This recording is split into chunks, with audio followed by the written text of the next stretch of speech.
travel back in time to discover how events in our world's history suggest that we are not alone in the universe, and that our pale blue dot does have a purpose.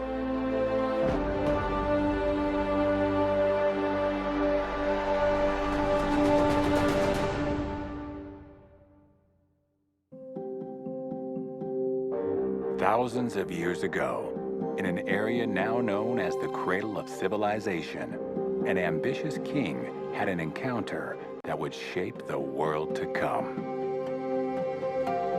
Babylon was the greatest city on earth, and its legacy still lives on. Passing through its imposing Ishtar Gate, travelers found a city teeming with life and full of gold and riches.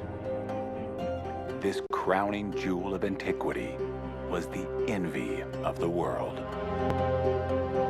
Any visitor to Babylon at the height of its power would be absolutely staggered by the spectacle of its monumental architecture and by the fact that there gathered in the city were people from all over the world. It was a true metropolis.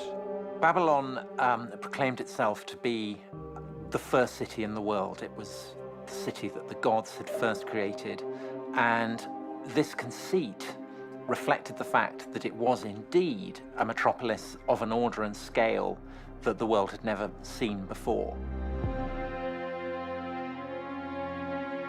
In the king's dream, he saw a giant statue made of gold, silver, bronze, and iron, with feet of iron mixed with clay. Daniel revealed that each metal represented a mighty empire, beginning with Babylon as the head of gold. He accurately predicted the rise and fall of empires.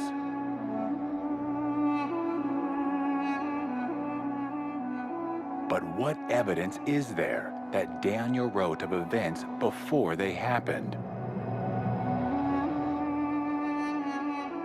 The Dead Sea Scrolls contain sections of Daniel's writings and are dated to the 2nd century BC. The Jewish historian Josephus tells of Daniel's writings being presented to Alexander the Great when he visited Jerusalem in the 4th century BC. And scholars note that the Aramaic used to write his book is a perfect match with the Aramaic of the 6th century BC. Daniel had predicted that an empire represented by the chest and arms of silver would rise to conquer Babylon.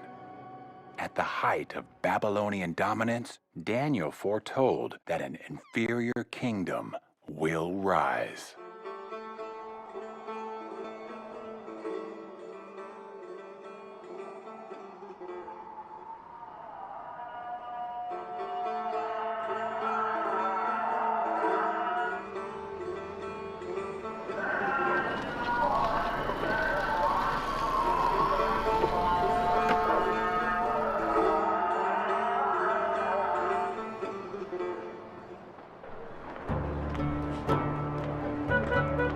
My name is Atafe and I live in Shiraz.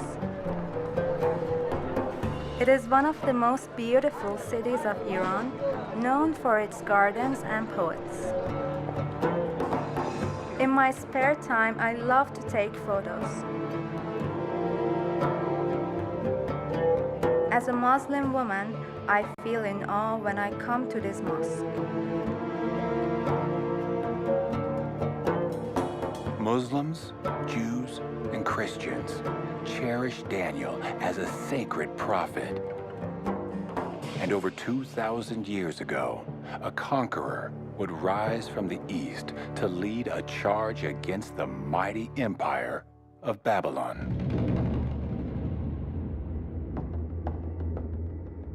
For some years before the fall of Babylon, the Babylonians knew that the king of what they called Parsu, or Persia, a man named Cyrus, was conquering large parts of the world beyond their borders.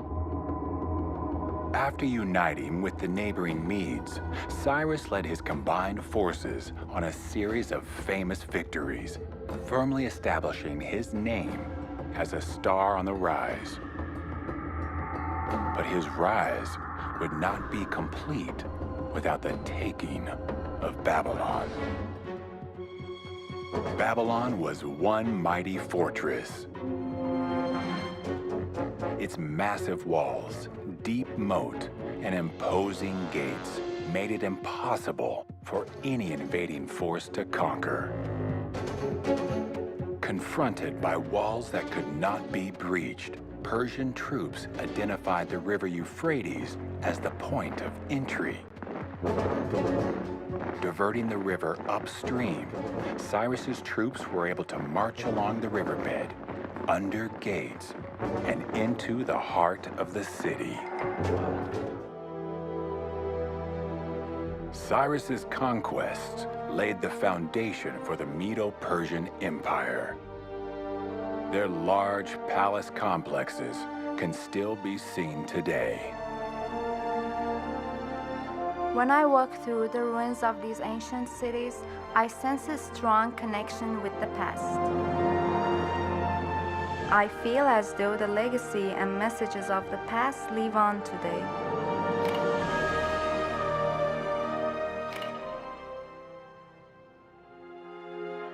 After conquering what seemed like the whole world, Cyrus died in battle.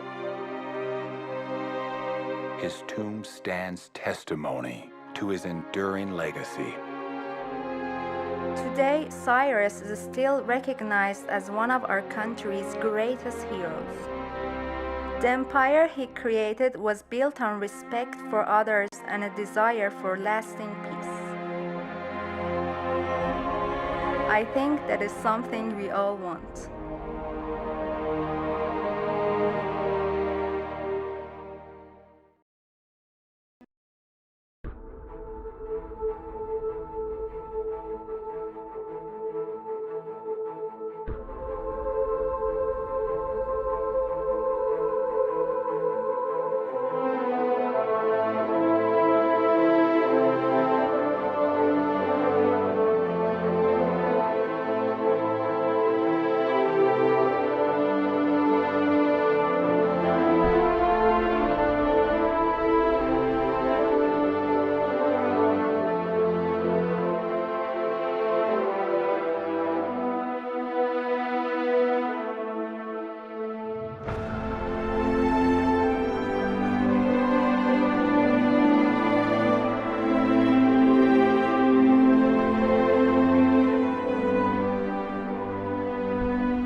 Hello, and welcome to this episode of a historical going through and looking at the documentation for the fantastic stories that are given us in the book of Daniel. I want to welcome you to lightchannel.dk, Denmark. Thank you for joining us. Thank you for watching this. And let's just dive into a very fascinating, very special story.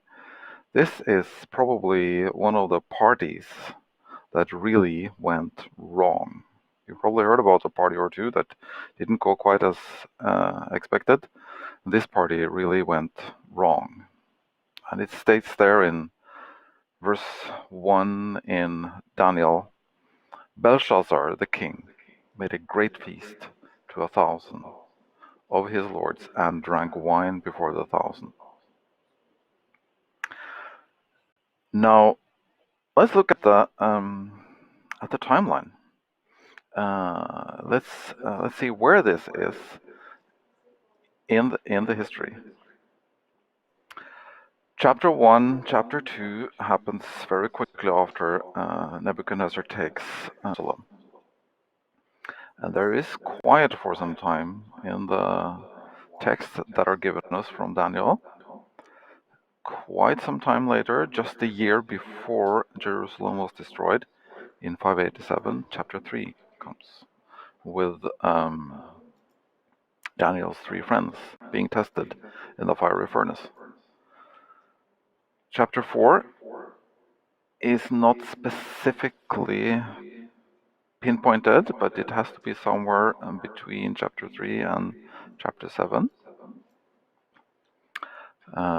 Chapter 7 is Belshazzar's first year. Chapter 8, the story of the ram and the goat and the sanctuary and the little horn and many prophetic symbols. That one happens in 551 BC, Belshazzar's third year. And it's good to notice right away that Belshazzar is the son of Nabonid. They live and they reign at the same time. Belshazzar is named king in Babylon. Nabonid is king, his father, but he is in Saudi Arabia, he is in other places, he's sometimes in Babylon. He's very religiously interested, and Belshazzar is taking care of the partying in the high court of Babylon.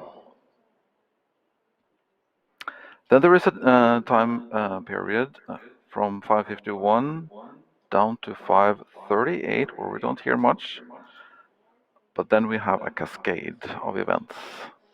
It's this spectacular party which went wrong. Then the same year and the next year we have the vision of the 70 weeks. Daniel is being thrown into the lion's den, and then the spectacular last 3 chapters, which is actually one event, describing a long series of prophetic events describing the history or the future of God's people. Just to repeat a little bit, on the next slide we can see it's good to see the map.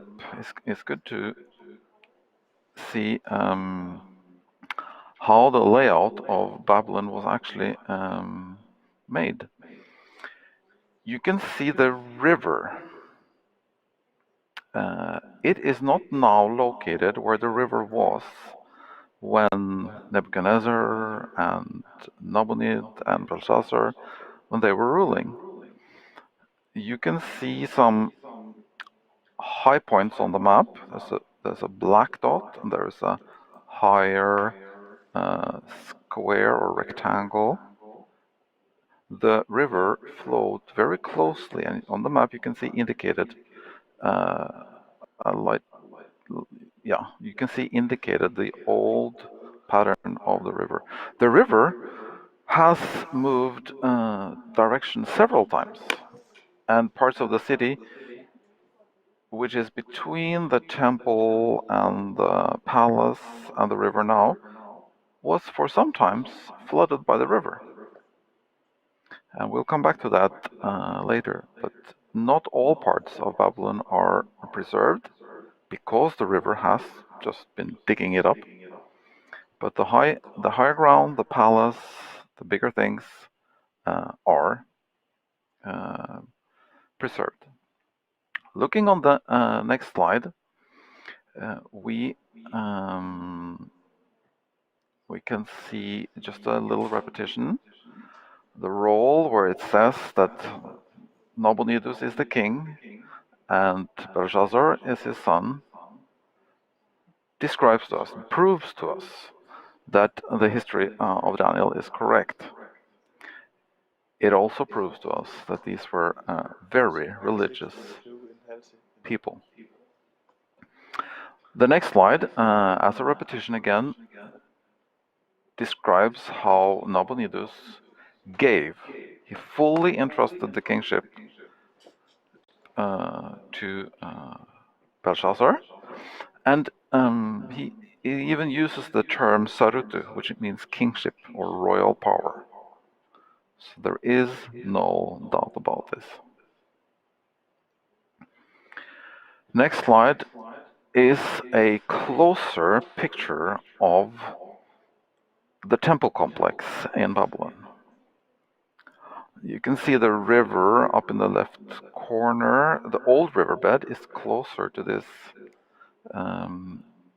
temple complex. And in this picture, which is a sketch drawn by Goldaway, the German who led the excavations, can you believe this? They were actually digging in Babylon for 20 years with an average of 200 people being employed all of the time. Just think about that, 200 people digging for hand, excavating for 20 years. That is a feat, but it's also a fact that the excavation finished just when World War I was about to break out. And a German excavation with a German publishing, they made books and good documentation of this. As the war was raging in Europe, Germans weren't very popular in the Western hemisphere. And this, to some degree, limited the spread and the knowledge about these things. On the next slide, you can see the palace complex fully excavated.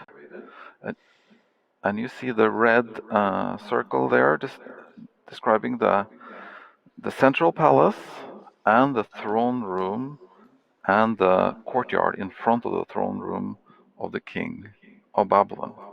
Massive place. Next slide.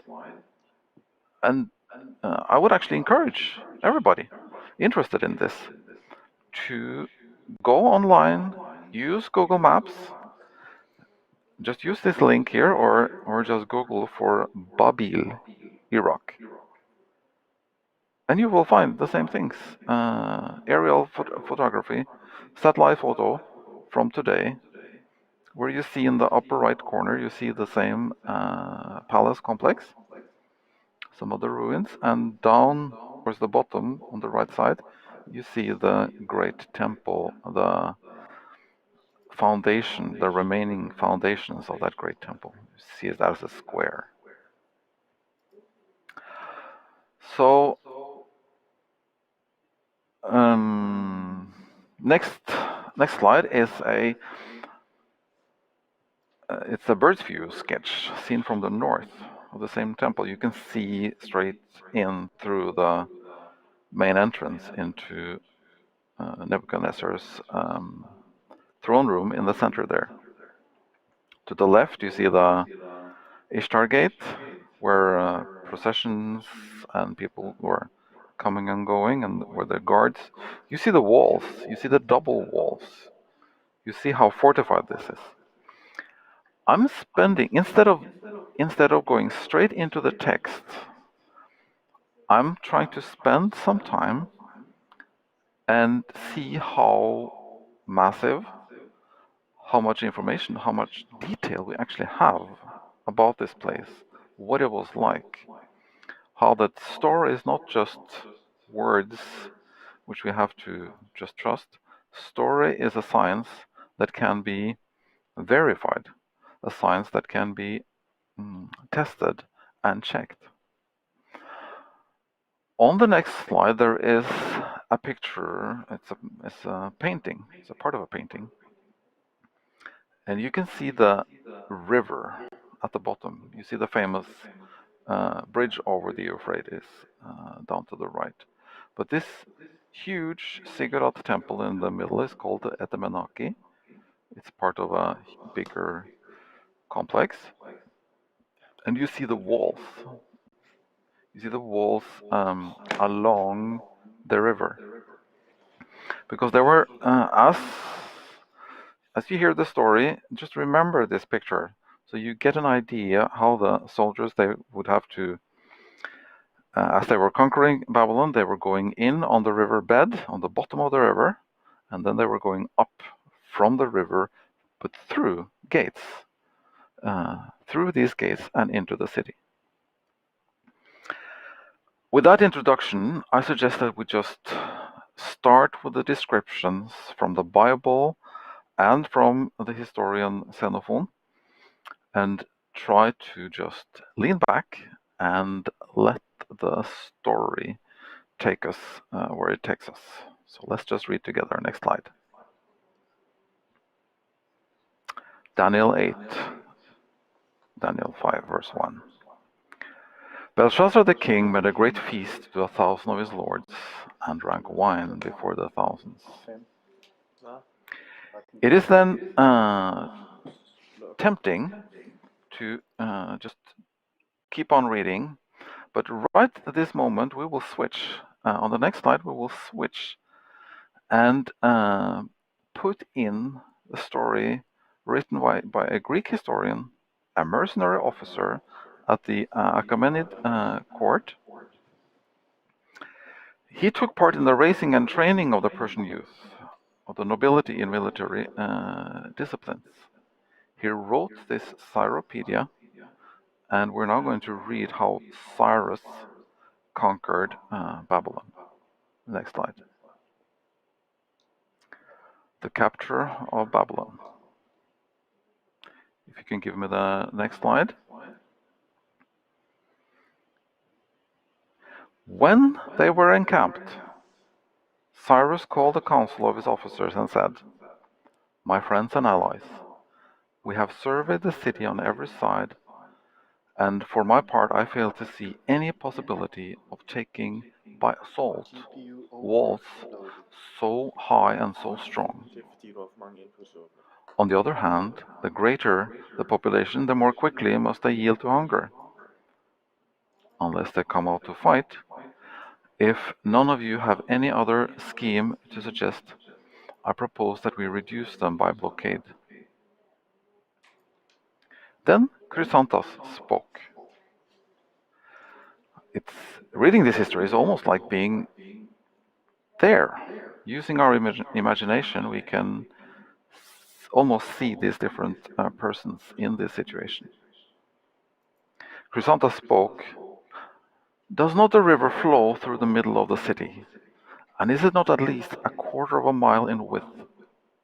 "To be sure it is," answered Gobryas, "and so deep that the water would cover 2 men, one standing on the other's shoulder. In fact, the city is even better protected by its river than by its walls."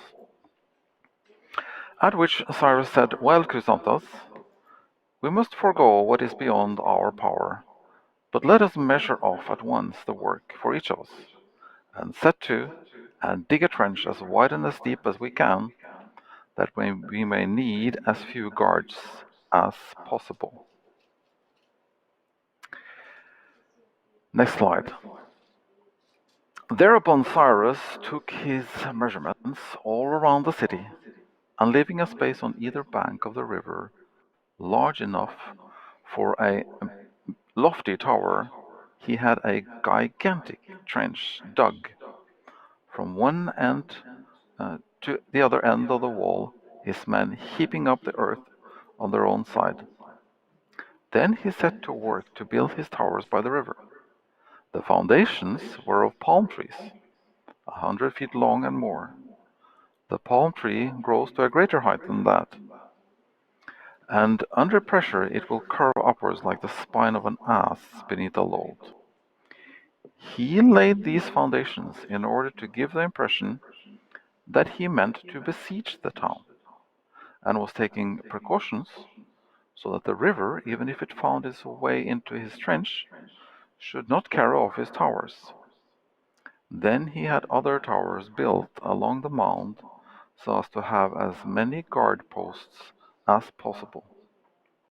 Thus his army was employed, but the men within the walls laughed at his preparations, knowing they had supplies to last them more than 20 years. When Cyrus heard that, he divided his army into 12, each division to keep guard for 1 month in the year.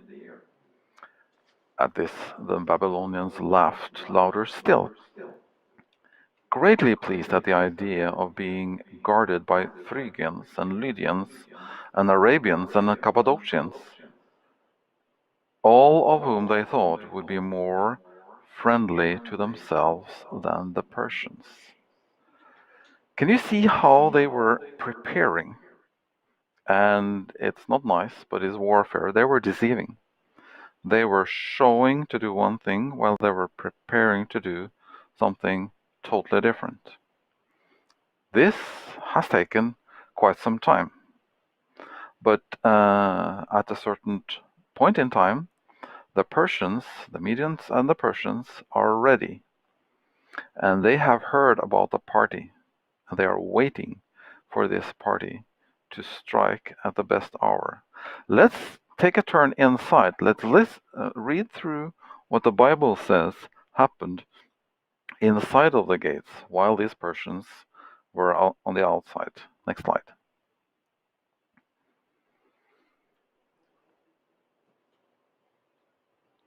Belshazzar, while he tasted the wine, commanded to bring the gold and the silver vessels which his father Nebuchadnezzar had taken out of the temple which was in Jerusalem, that the king and his princes, his wives, and his concubines might drink therein.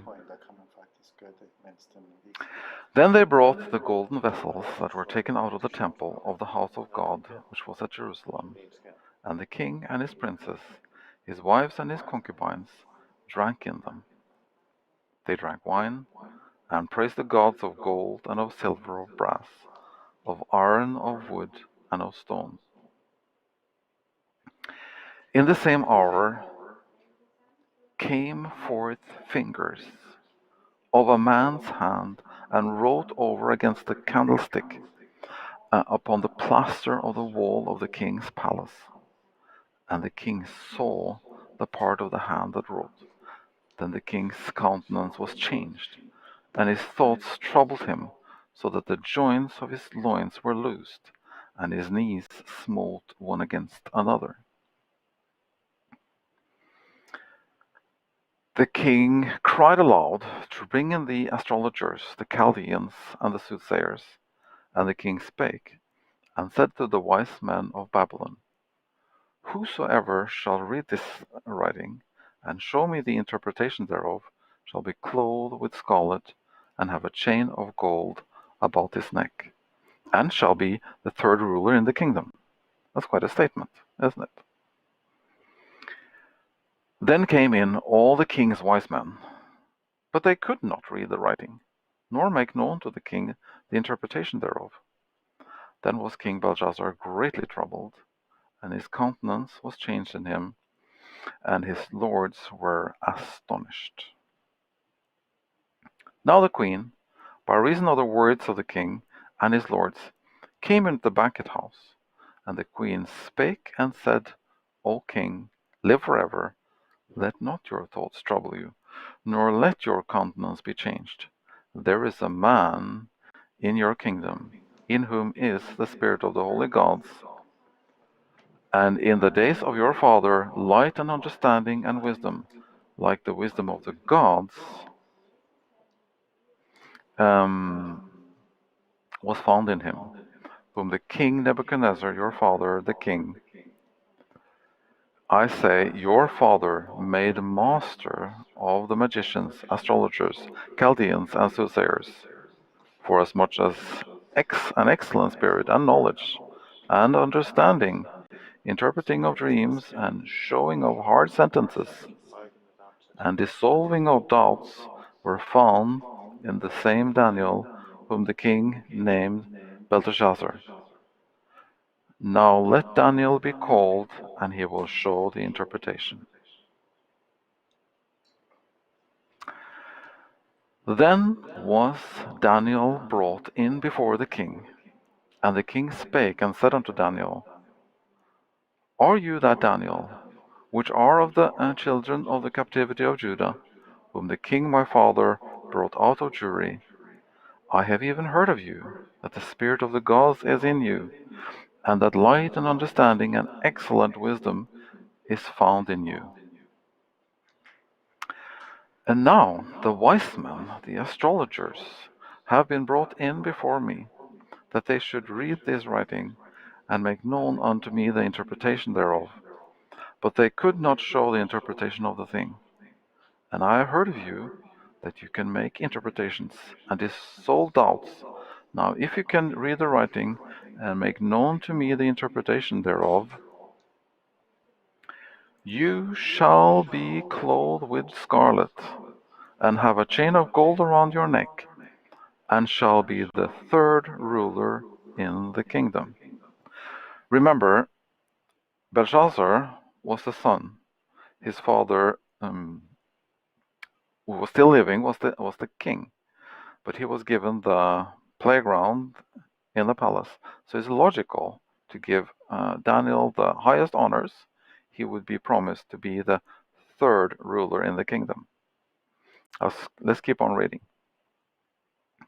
Then Daniel answered and said before the king, let your gifts be to yourself, and give your rewards to another. In ancient Oriental countries, to give gifts and to receive gifts was a part of their social codex.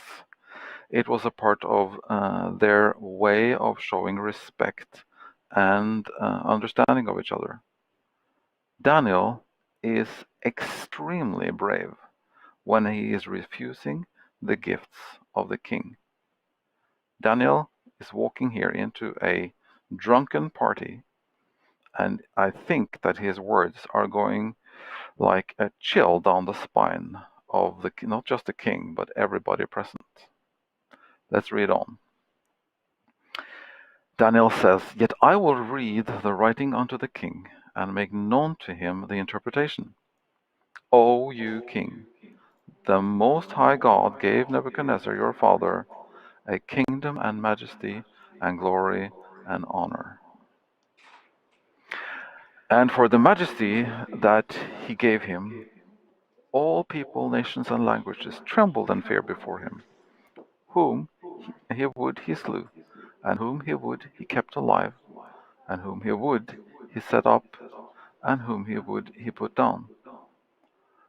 But when his heart was lifted up, and his mind hardened in pride, he was deposed from his kingly throne, and they took his glory from him. Exactly, Daniel is just repeating the history of Daniel 4 about the debasement and the later healing of King Nebuchadnezzar. He was driven from the sons of men, and his heart was made like the beasts, and his dwelling was with the wild asses. They fed him with grass like oxen, and his body was wet with the dew from heaven, till he knew that the Most High God ruled in the kingdom of men, and that he appoints over it whomsoever he will. And you, his son, O Belshazzar, has not humbled your heart, though you knew all these things. It was common for the people in relationship then to call a grandfather father and to call a grandson son. That was just their way of talking. But you have lifted, verse 23, but you have lifted up yourself against the Lord of heaven, and they have brought the vessels of his house before you. And you and your lords, your wives and your concubines, have drunk wine from them. And you have praised the gods of silver and gold, of brass, iron, wood, and stone, which see not, nor hear, nor know, and the God in whose hand your breath is, and whose are all your ways, you have not glorified.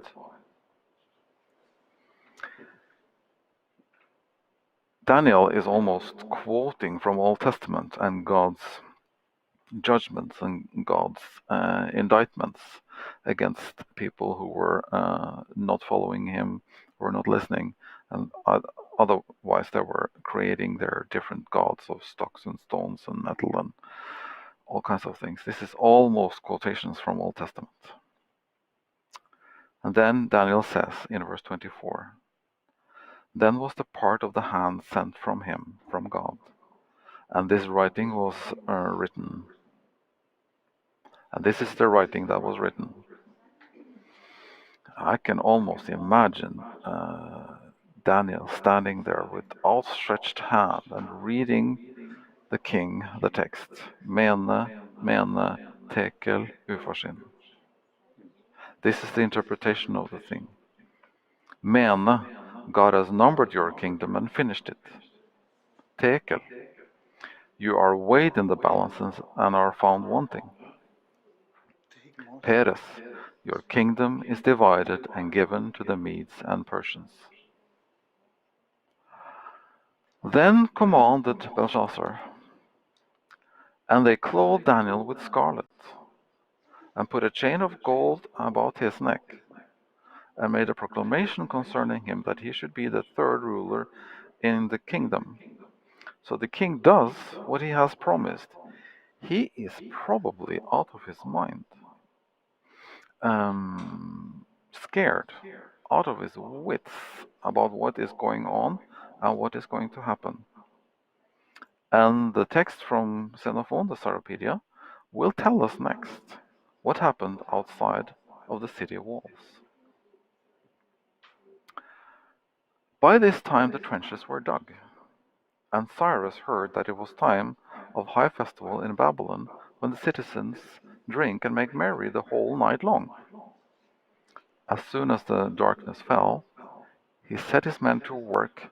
The mouths of the trenches were opened, and during the night the water poured in, so that the riverbed formed a highway into the heart of the city. When the great stream had taken to his new channel, Cyrus ordered his Persian officers to bring up their thousands, horse and foot alike, each detachment drawn up too deep, the allies to follow in their old order. They lined up immediately, and Cyrus made his own bodyguard descend into the dry channel first to see if the bottom was firm enough for marching. When they said it was, he called a council of all his generals and spoke as follows: "My friends, the river has stepped aside for us. He offers us a passage by his own high road into Babylon. We must take heart and enter fearlessly, remembering that those against whom we are to march this night are the very men we have conquered before, and that too when they had their allies to help them, when they were awake, alert and sober, armed to the teeth, and in their battle order. Tonight we go against them, when some are asleep and some are drunk, and all are unprepared. And when they learn that we are within the walls, sheer astonishment will make them still more helpless than before. If any of you are troubled by the thought of volleys from the roofs when the army enters the city, I bid you lay these fears aside. If our enemies do climb their roofs, we have a good God to help us, the God of fire. Their porches are easily set aflame, for the doors are made of palm wood and varnished with bitumen, the very food of fire. And we shall come with a pine torch to kindle it, and with pitch and tow to feed it. They will be forced to flee from their homes or be burned to death. Come, take your swords in your hand. God helping me, I will lead you on. Do you, he said, turning to Gadatas and Gobrias, show us the streets, you know them, and once we are inside, lead us straight to the palace. So we will, said Gobrias and his men, and it would not surprise us to find the palace gates unbarred, for this night the whole city is given over to revelry. Still, we're sure to find a guard, for one is always stationed there. And as we read on the text here, we have different descriptions. This picture is taken by Coldaway and his men and it describes a waterway, a channel with a tunnel. You can see the stairs going up there. This is probably where you could put a small boat in from the river and take the goods, the cargo, whatever was in the boat, people coming or going. This is probably where the soldiers were storming in from the river and into the city, into the palaces. This specific tunnel is a little bit south of the palace. Let's just keep on reading. Then said Cyrus, "There is no time for lingering. We must be off at once and take them unprepared." Thereupon they entered, and of those they met, some were struck down and slain, and others fled into the houses, and some raised a hue and cry. But Gobryas and his friends covered the cry with their shouts, as though they were revelers themselves. They were running and shouting like madmen, and they would be mistaken for brawlers, just drunken men. And thus making their way by the quickest route, they soon found themselves before the king's palace. Here the detachment under Gobryas and Gadatas found the gates closed. But the men appointed to attack the guards rushed on them as they lay drinking round a blazing fire, and closed with them then and there. As the din, the noise, grew louder and louder, those within became aware of the tumult, till the king, bidding them see what it meant, some of them opened the gates and ran out. Gadatas and his men, seeing the gates swing wide, darted in, hard on the heels of the others, who fled back again, and they chased them at the sword's point into the presence of the king. Just a quick picture here, overview of the palaces and the walls they were going in through. And the next picture, a picture of this ziggurat, the temple complex, and a tablet stone with some engravings on it and writings on it. You can just barely see the steps on the left side there. You can see the steps going up on this Etemenanki, this huge ziggurat. Next slide. These were the walls that they were going in through, and they entered into the king's palace. And Xenophon writes, "They found him on his feet, with his drawn scimitar in his hand. By sheer weight of numbers they overwhelmed him, and not one of his retinue escaped. They were all cut down, some flying, others snatching up anything to serve as a shield, and defending themselves as best they could. But they couldn't. In that night was Belshazzar, the king of the Chaldeans, slain." This was, sorry to say it, game over. Next slide. Cyrus sent squadrons of cavalry down the different roads with order to kill all they found in the street, while those who knew Assyrian were to warn the inhabitants to stay indoors under pain of death. While they carried out these orders, Gobryas and Gadatas returned, and first they gave thanks to the gods and did obeisance, because they had been suffered to take vengeance on their unrighteous king.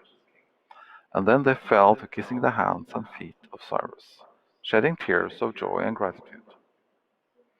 And when it was day, and those who held the heights knew that the city was taken and the king slain, they were persuaded to surrender the citadel themselves.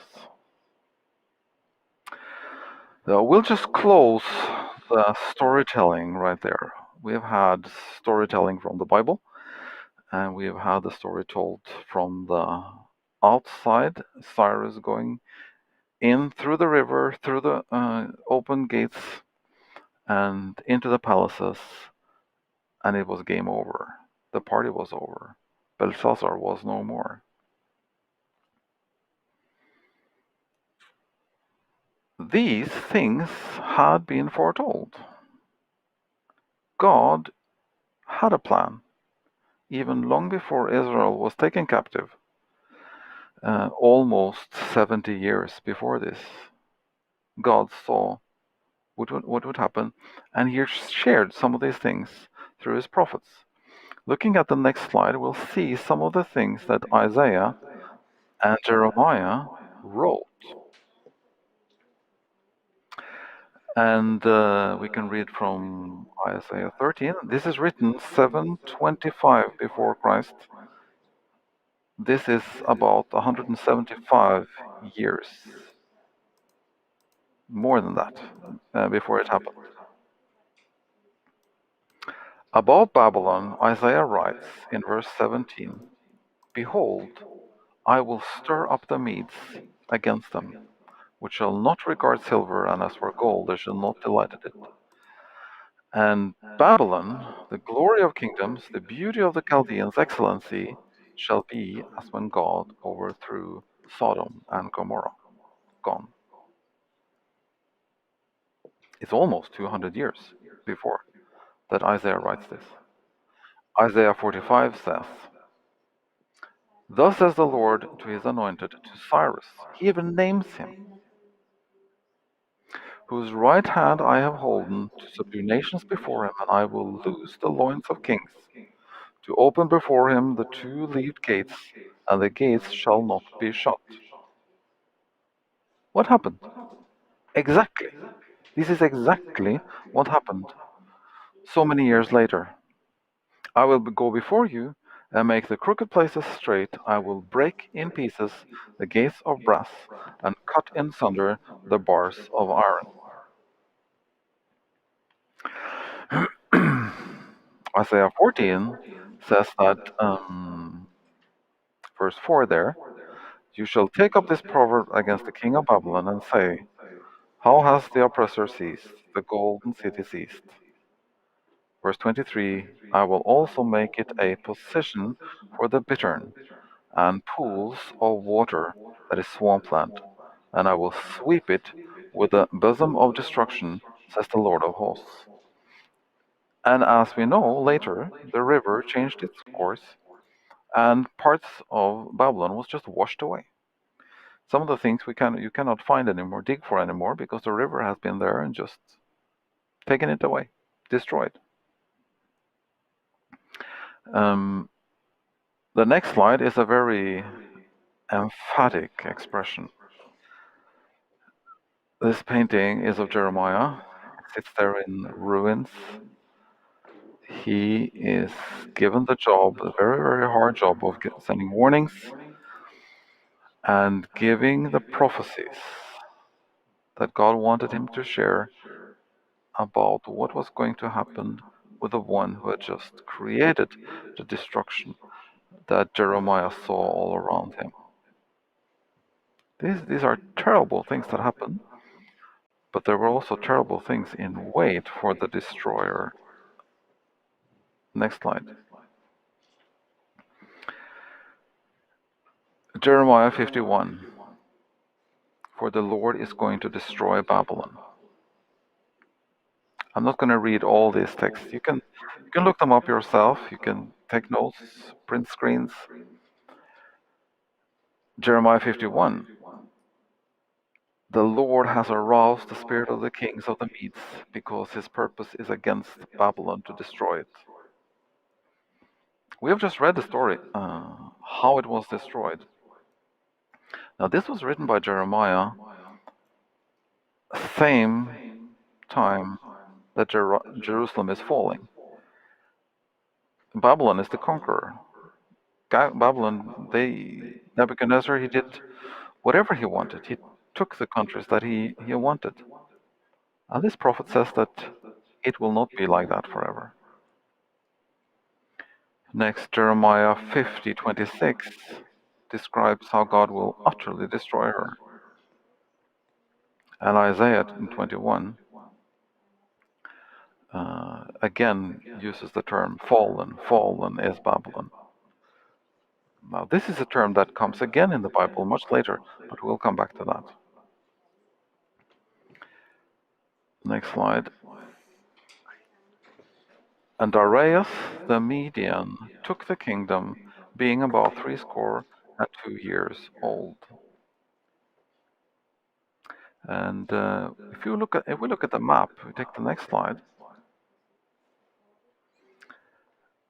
We have an approximate idea. You saw a much nicer map in the introduction to the program, animated and everything. But approximately, the bright field in the middle, having taken Babylon,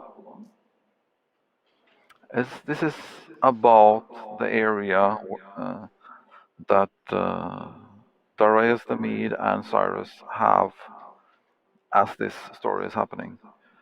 You see the areas in red to the right and to the left as approximately the areas that they would later conquer. This was a large empire, and it was about to get extremely large. Their biggest adversary was gone, Babylon was taken, and literally the world was at their feet. But wait a minute, next slide. Wait a minute. It says that Cyrus took the city, but Darius took the kingdom.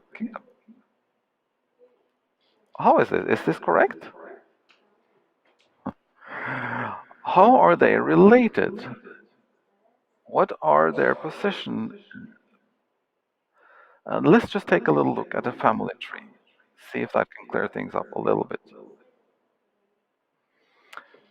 These are some of the kings and some of their sons and daughter here, and of Persia and Media. And in these years, in the 6th century before Christ, they were getting more and more closely allied, bound together. You can see the names of under Persia. You can see the names of Cyrus the First and Cambyses the First, and then you see one Cyrus the Second. You see the right leg of the Persian tree there. You see Cyrus the Second. Okay. He is also related to Cyaxares and Astyages in the Median line, the family tree here. Darius the Mede is Cyaxares II. He has a grandfather who was also called Cyaxares. As in many royal houses, the family names, they switch back and forth. This is normal in our time also. But Cyrus, having Cyaxares II as uncle, he spent much of his youth at the Median court before he was finished his training at the Persian course. So Cyrus was leading a combined army of Darius and Persia, but Darius the Mede was older. He was more senior than Cyrus, so he was king. When Babylon was captured, Darius the Mede was given the throne, given the seat as king, as an honorary gesture, as a proper thing to do. He was starting to be an old man. He died a little more than 2 between Cyrus and Darius the Mede. This is why one is leading the army and the other one is sitting on the throne. Now, I would like to read to you a little bit more from Cyropedia so that you get directly from a historian what he was saying about the relationship between these royal figures. I'm reading from Cyropedia, Book 1, Chapter 5, about Cyrus's youth, about the death of the father of Darius the Mede, how Cyrus starts to be king, and the close cooperation between them. This is history, given to us by this Greek historian who was an officer at the Persian courts a long time later. Chapter 5. Cyrus left his grandfather's court and came home to Persia. So he had been with the Medes. And there, so it is said, he spent 1 year more as a boy among boys.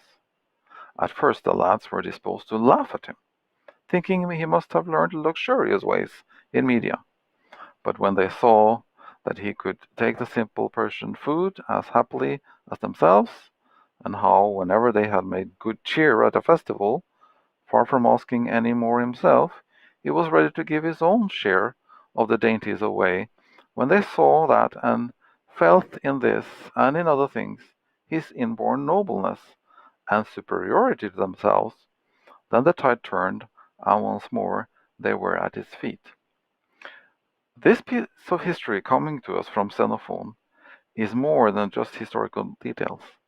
This was a work written as motivational and character-building material to read for the nobility, the youth, and the officers at the Persian courts as a part of their curriculum in their training. I can skip a chapter. It says there in section 2 there, now in the fullness of time, Astyages died in Media, and Cyaxares, his son, this is Darius the Mede, the brother of Cyrus's mother, took the kingdom in his stead. By this time the king of Assyria had subdued all the tribes of Syria, subjugated the kings of Arabia. It would be easy for him to extend his empire over all the nations round him, since the Medes were without doubt the strongest of them all. So there is a strategic situation building up here. Now Cyaxares, the son of Astyages, was aware of these plots, so Darius the Mede understands what's going on, and he starts to prepare. He made ready on his side so far as in him lay, and he sent word to the Persian state and to Cambyses, the king, who had his sister to wife, and he sent to Cyrus also, begging him to come with all speed at the head of any force that he might be furnished, if so be the council of Persia would give them him men at arms. So can you see here, from just a short section of history writing, you get a lot of relations between different persons. You see how close their cooperation were, and you see how they come to the help of each other. There are emergencies, situations are arising, and you see how the Medo-Persian Empire is a very closely knit together band of brothers. Next slide.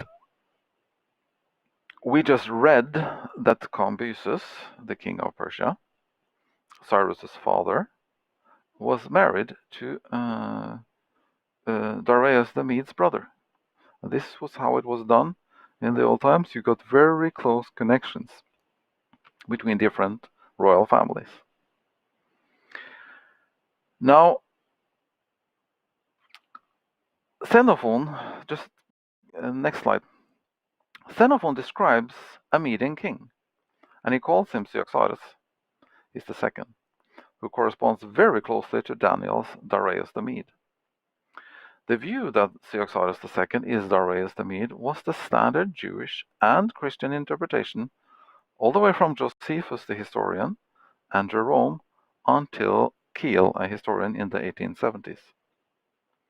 It was abandoned after cuneiform inscriptions, that is, clay tablets with scripture on them, were discovered that seemed to support Herodot and other historians' account of the accession of Cyrus, which does not allow for the existence of Xenophon's Cyaxares II or Darius the Mede. Now this may seem like a little bit detailed history, but it's important. It's important that we get a hold of these details so that we can be 100% sure that the Bible is right. On the next slide, a very famous clay cylinder is shown. In the background there, you can see the full text written out as if it was rolled out or written on a flat piece of paper. This was the very purpose of these cylinders. They were made in clay, and then they prepared a flat, very smooth, nice surface which they could roll this original clay cylinder in, and they would have a copy.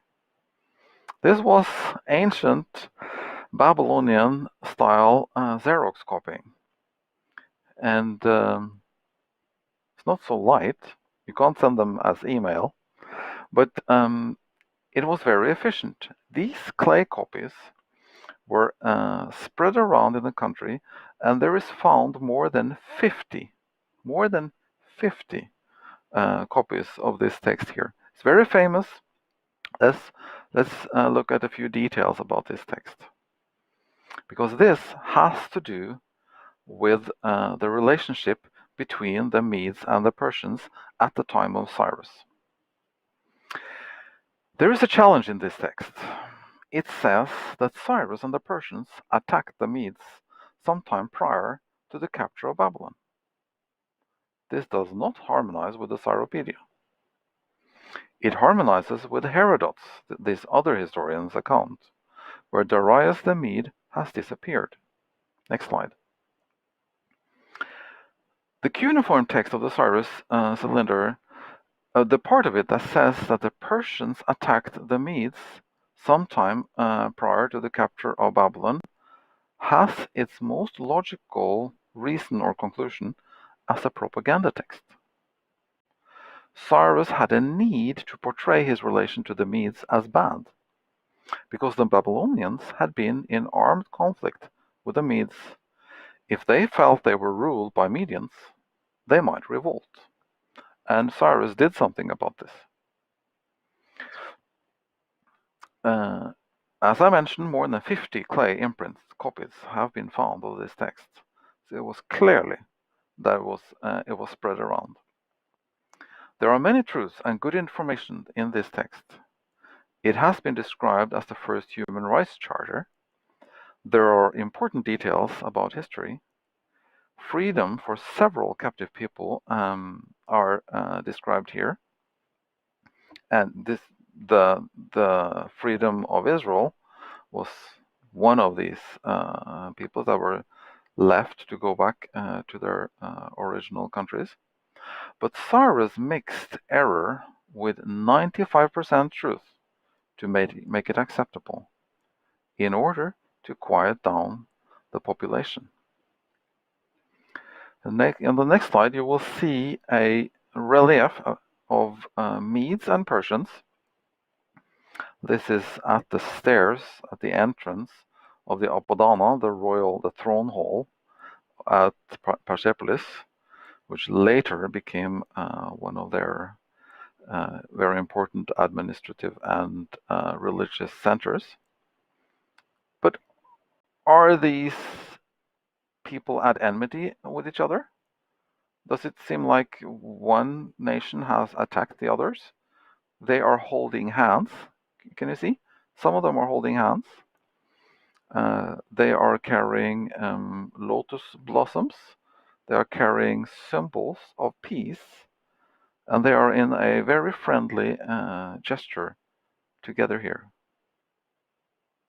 This does not harmonize with what we read in the Cyrus cylinder, what we can read from Herodot. Herodot has simply taken up a little piece of false history and presented it as real, whereas it sure looks like Xenophon and the Cyropedia is giving us the correct picture. And giving us the correct picture is important. On the next slide, I have shown you something strange. Why on earth have I given you Pearl Harbor and the front cover of a movie together with the Cyropedia and the Historia from Herodot? What on earth am I thinking right here? Let me try to explain this. Try to imagine both Xenophon and Herodot in their position. They are starting the scriptural tradition of history. Herodot was the first. Xenophon writes after Herodot. And they were orators. They knew these texts by heart, and it was an art form to share these things at certain times where it was proper. We have our art form, and it's very visual, with moving pictures and sound effects and digital effects, and I don't know, all of that. We tell stories in a different way. And can you just try to imagine being sometime in the future, you're finding a DVD with the Pearl Harbor movie starring these different young people. And civilization has changed dramatically. This is one of the remnants that you find. And you will find historical, accurate details in that movie. But you will also find facts in that movie that never happened. They just made it up. Some of the facts could be quite glorified, and I think some of the Cyropedia, which Xenophon describes, is quite glorified, trying to give a picture of a super king, fantastic person. I think Cyrus was a good king, but he is glorifying, Xenophon is. And a movie, especially a war movie of our time, will probably also have some propaganda. It will skip a few facts, or it will go around things in ways that describe things the best way possible as the authors want it to look. It was like that in the old times, but when we're dealing with history, you have to have additional information. You need extra information to corroborate, to verify, or to nullify, to just throw out certain things. And this is what we have been doing here. We have seen some texts. We have some text that challenges it, but then we use other facts to confirm what seems to be true. And going back and forth like that, you end up with truth. You end up with a very high likelihood of having found the exact version of history. Looking at the next slide is one example. It's just one out of several. And in this example, it's you see a picture of a Doric. That's an old Persian coin, and Doric means shining. And some have said that that's why they call them Dorics. But there is another historian, a very old one, who gives a different view about the name Doric. And I'll just read from Harpocration. He was a maker of lexicons, and he was living in Alexandria in Egypt, the last half of the 2nd century before Christ. And Harpocration says, Dorics are gold staters, and each of them also had a value of what the Athenians call the gold coin. But Darics are not named, as most suppose, after Darius, the father of Xerxes, but after a certain more ancient king. So Hippocrates says that the Darics are named after Darius, not Darius the Great, or he's sometimes called Darius the First, who came way after Cyrus. Hippocrates says that there was another king which these Darics were named after, and after our reading of history, our conclusion is that it must be Darius the Mede, the uncle of Cyrus, who first sat on the throne in Babylon. This is one historic example. I will not tire you with long lists of this. We will look a little bit more on stuff like this later in Daniel chapter 9, Daniel 6, which is all about Darius and Daniel. But we'll just leave the historical details for now. We can safely conclude on the next slide that Darius the Mede took the kingdom, and the Bible gives us the detail that he was about 62 years old. He was about 62 years old as he took the kingdom. Cyrus took the kingdom for him, and Darius sat on the throne. Yes. Next slide, we will have more details about Darius the Mede in Daniel chapter 9, 6, and 10. But next slide, these stunning fulfillments are important. But what about the future? Did this scare you?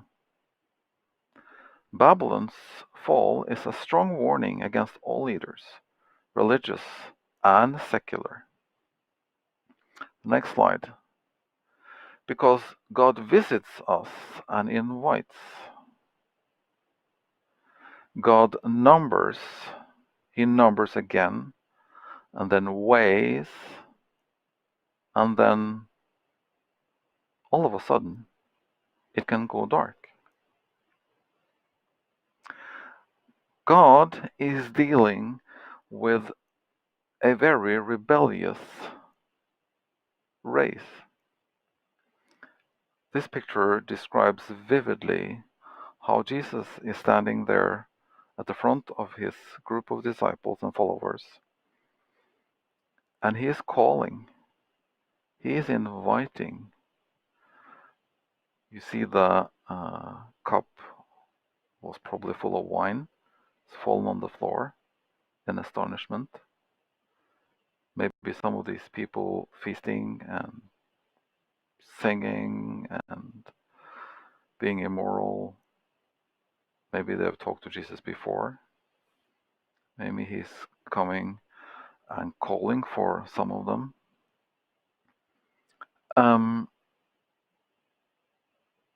This is a struggle in every human being's life, experience, development. This is not just something, the struggle between good and evil. The struggle between morality and immorality is not just for King Belshazzar. This is for all of us. And Jesus tested all of us. Jesus, this picture describing as he is about to leave the Last Supper. You see to the left there, you see the young man John sitting close to Jesus. The other disciples in the background. We are different people, and we're making different choices. But we have a Savior. Jesus is our King, our Creator. And he deals with us. And he has shown us in the Gospels. And I encourage you, read the Gospels and read them over again and study them. Because when we see these things, we see how Jesus is caring for, teaching, training, leading his disciples, dealing with their faults, dealing with their errors, developing them as human beings, as leaders, as future evangelists for God's cause. This is how Jesus is dealing with you also, with me. Patient, caring, loving, but also consequential and very strong. And in this process, where Jesus is coaching, training, and leading us, the angels of the universe, other creatures in the universe, are watching the drama that is going on this earth. And they are asking the question, will they be safe? They know the plan of salvation. They know that God wants to bring God wants to bring all home back to heaven. But the choices of people are having different consequences. Some are choosing life and light. Some are choosing their own pleasures and darkness. All are reaping consequences. All, both good and bad, are experiencing the forbearance of God. How that God gives us extra chances. But in this picture, some people tend to get a little bit scared. Spend time at the feet of Jesus. Do what you need to do to get to know him. Look at the details. See how he deals with different people. Jesus and Mary and Martha, which is pictured here. Put down your water pot or whatever you are carrying if you're a Martha, and sit down at the feet of Jesus. Ask him to teach you some more about his wonderful ways and his plan of salvation. It will take away fear. It will make you relax. It will make your shoulders come down, because the way Jesus deals with people, with problems, with disease, with you name it, it will make you breathe with ease. Jesus is fantastic. Jesus is your friend and he invites you. But he is also consequential. When people choose wrong things, after periods of time, things have consequences. As we saw, if you take the next slide, the warnings of Jeremiah and others did come to pass in Babylon's fall. The warnings of John in the revelation of Jesus Christ, the last book of the Bible, about modern Babylon, will also come to pass. Next slide. In Revelation, we can also read about Babylon and Babylon fallen. But as John wrote this, it was future. John writes this about the year 90 after Christ. And Revelation talks about another angel, a second one, which follows, saying, "Fallen, fallen is Babylon the Great. She has made all the nations drink of the wine of the passion of her immorality." We're talking about immorality here.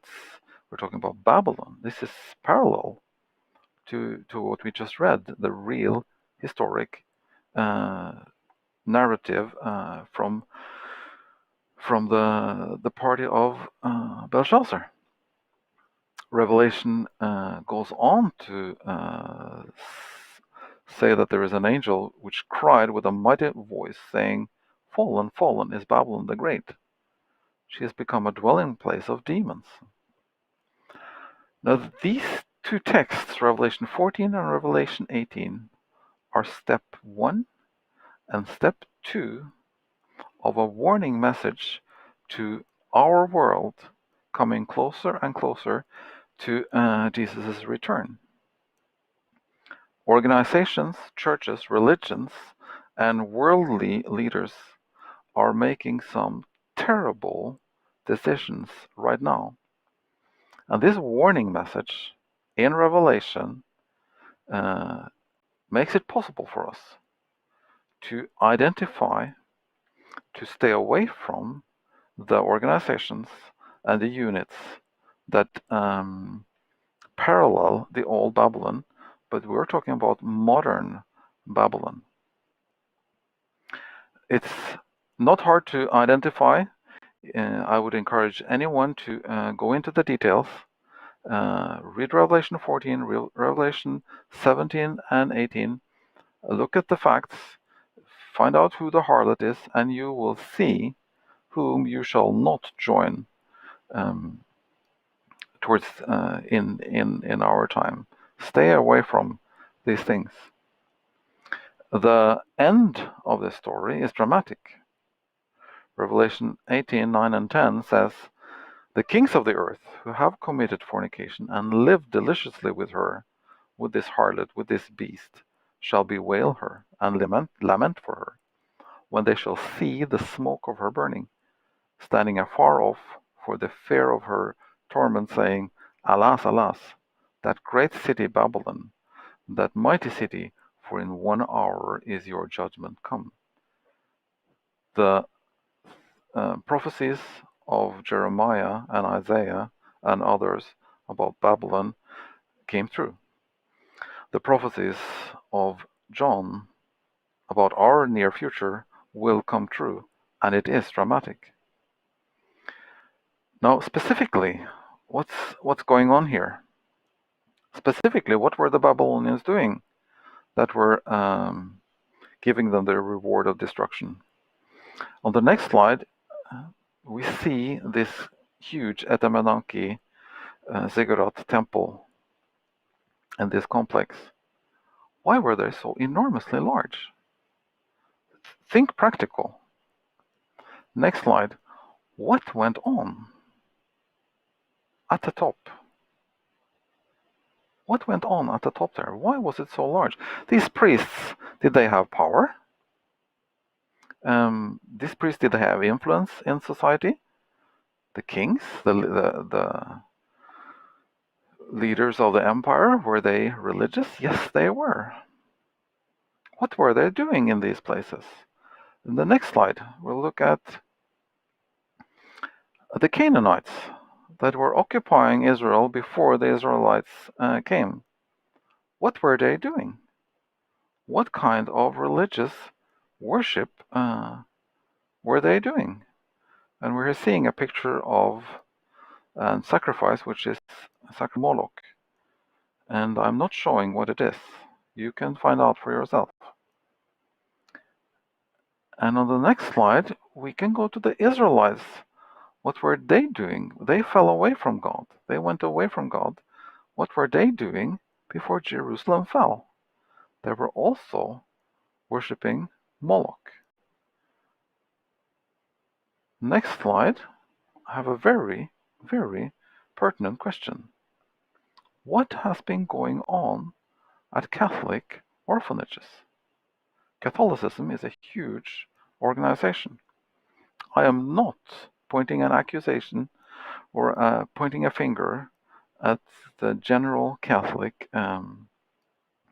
population, people who attend church in a Catholic church and doing their best. I'm not thinking about them. I'm thinking about leaders and what has been going on with children in the Catholic Church.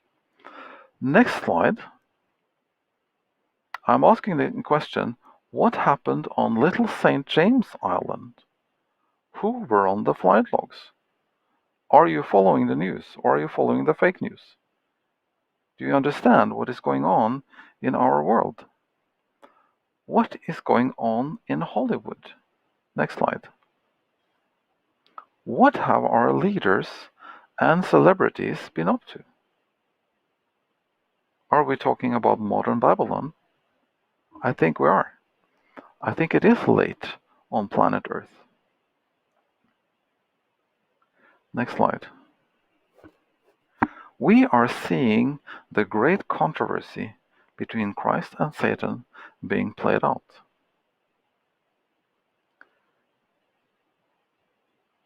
We have a God whose intervention has always been to save human beings.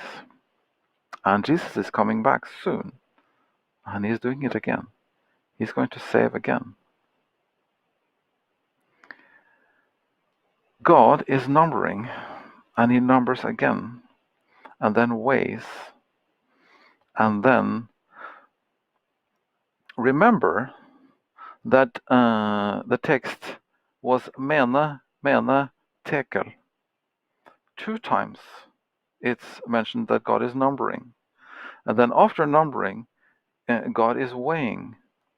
God is not a God that just throws out wrath and destruction quickly in different directions because he is in a bad mood.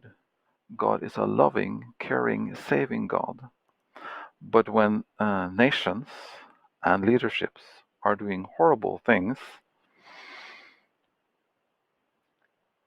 he is putting an end to it. It is an act of love to finish wrongdoing when wrongdoing goes to the extreme. I've asked you some questions. If leadership and celebrities in this world, people of power, people of influence, I think they are going to extremes. And I think that Jesus is going to finish this. He is coming again. He is coming again to save us. I want you to be of good cheer. The Bible is true. The historical facts are supporting the Bible. And look Jesus in the eye. Spend time with him in the Gospels. Yes, shy away from immorality and evil doings, but find your motive in following God, in being moral, in doing good. Find peace of heart at the feet of Jesus. And these things which will happen to our world, these calamities which are promised, which have happened to Sodom and Gomorrah, to Babylon in the Old Testament, and different other destructions, they will come upon the world. But the text of Daniel is very clear. Jesus will save those who are waiting for him. He will come to the rescue, but you have to know him. You have to come close to him, and he will give you basic instructions before leaving earth. He will give you the Bible. Thank you for listening, and I want to encourage you to study your Bible and to come back to Light Channel and listen next Sabbath. God bless you, and have faith. Be of good courage. Thank you.